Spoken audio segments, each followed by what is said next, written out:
Once she is in this position where she's supposed to basically, she's supposed to protest and where she's supposed to articulate her own agency, then she's completely silenced because the world where her problems happen is not a world where women have access.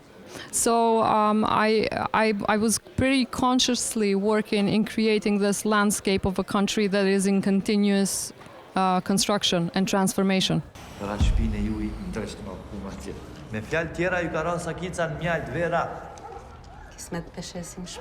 VERA as a character in the beginning made me very uncomfortable. However, I think that it's very interesting how she decides gradually to reposition herself in relation to her family property. And it had and that journey of her, which is very intimate, very subtle, felt really true to me. I wanted to have her in every shot almost, and to see the world through her perspective and also through her rhythm, because you have to understand, she is a woman in her early 60s and she has a completely different body language. And with Vera, I really wanted to make sure that I created a scene that felt really true.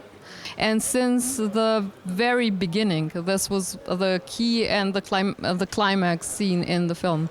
Her actually exploring the entire situation of her life and facing the best friend of the family in a room full of deaf people, the room which is home for her. I wasn't really working towards the direction of creating this woman figure that is like a heroine to any generation. For me, it has just been very, very important to tell a story from that perspective.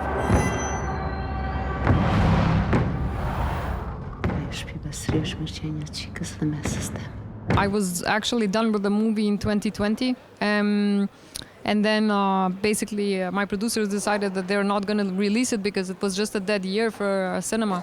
Then the premiere in Venice happened this September, and from that first screening it has been a completely different kind of story, because it is important to see how your characters speak to other people, because then that also gives you an insight regarding your own work, but also it makes you think regarding the future work. Cinema is about that. It's about sitting in a room with other people and experiencing together. And today here I was really happy because the room was full of people, and I haven't seen that in 2 years.